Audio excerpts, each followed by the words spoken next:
TV5. Thank you. Congratulations, ladies. Nakakatawa makita ko ulit kayo together. So, i-update mo kami, Micaela, sa anong naging ganap mo? Bakit na-miss mo kami? Ano ang pinagkaabalahan mo? Yes, naging busy ako sa aking personal life. Bakit? Did you almost bid VNX goodbye? Ganun ba? O di No, pa? actually, gagawa po ako ng film ko soon. Pero ano lang, nagpahinga lang ako, ganyan. Nag-spend lang ako ng time sa sarili. Hinanap ko yung sarili ko. Ay, saan mo hinanap sarili mo? Ayun, nasa Batangas. Doon ka muna na malagi. Hindi po, galing lang po ako ng Batangas. Pero, ano lang talaga, nagpahinga lang din talaga. Parang gusto ko lang ng, wala muna sa spotlight. Doon, naman ako, nag-host naman kami sa isang, basta may pinag-hostan po kami na something, ay, magkakasama pa rin po kami doon. Pero, iwas lang muna sa, sa spotlight talaga. Para for myself lang. Ang dahil mo itong issue, Micaela, sa akin ni Kuya Jet, dahil pinagdadaan. Hindi, nag-reset lang ako. Reset. Kaya ngayon, I'm a new person. Wow! Kaya pala babaeng palaban ka na ngayon. Dati ano ka pa, Mick? Yes! So, ngayon out of her shell. Yes. Yan. O, anong klaseng triple threat na mapapanood namin dito sa triple threat na pagsasama niyong muli? Steph? Malalaman nyo dito kung mas makikilala nyo pa kami lalo, and malalaman nyo dito kung anong personality yung isa't isa sa amin, bawat isa, and kung gaano kakulit si Mika. Lalo yung makikita. Ayan. Angela, ano bang synopsis nito?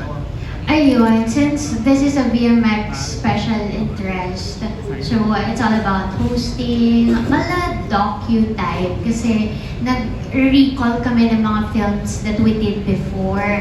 Tapos makikita nyo doon na nandun yung mga posters namin.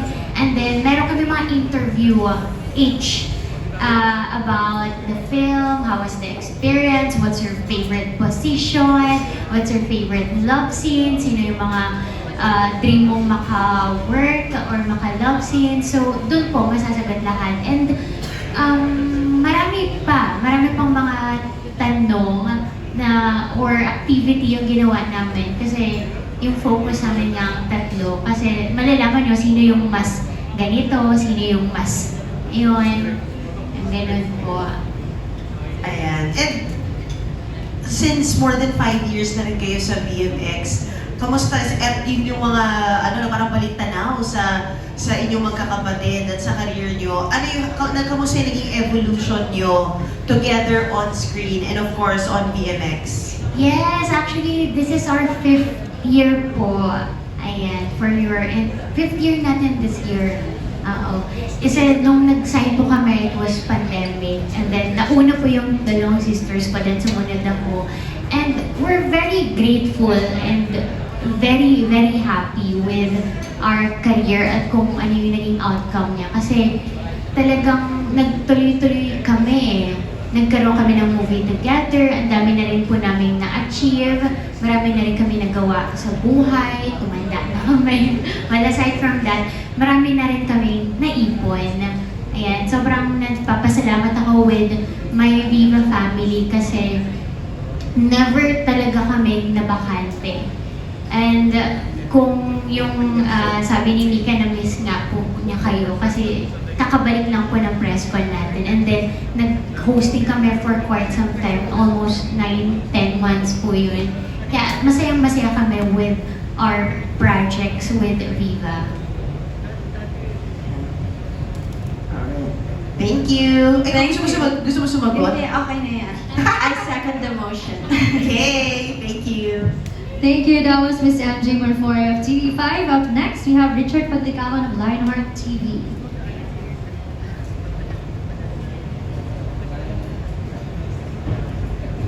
Ako pala. Ayun, good afternoon. Congratulations sa triple threat. bilang magkakapatid kayo, lahat kayo sexy, magaganda, hindi maiiwasan na magkaroon ng comparison. Kahit sa mga, siyempre sa mga followers dito, meron ganun. Pero kayo bilang sisters, pwede nyo bang bigyan ng bawat isa ng ano yung pinaka ano magandang pang doon, yung biggest compliment sa bawat isa.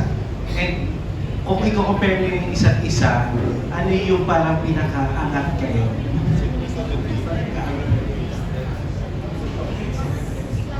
Ako na po sasagot kasi ako na lang pangalan.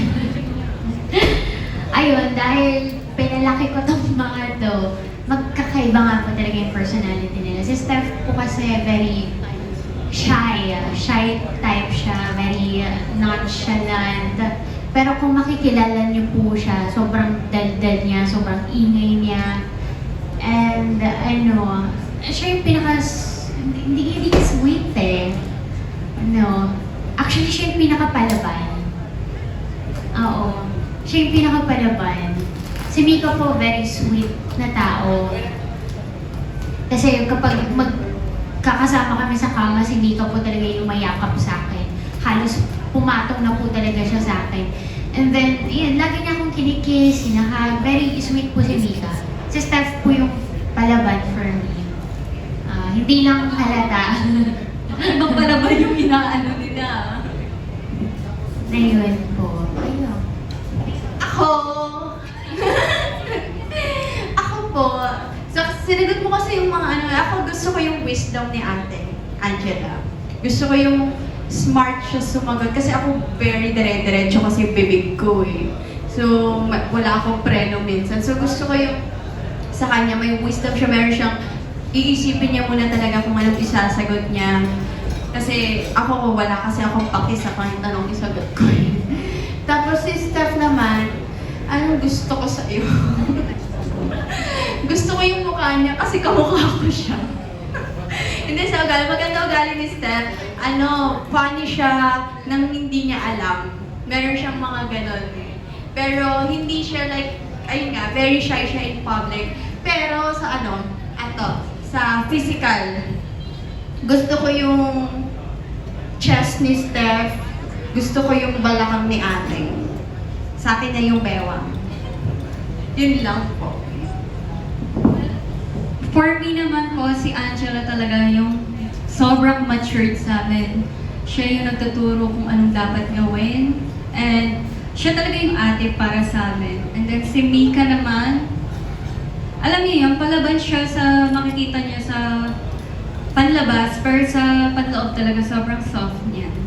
Mahina siya. Hindi naman sa mahinang pero yan nga, marupok.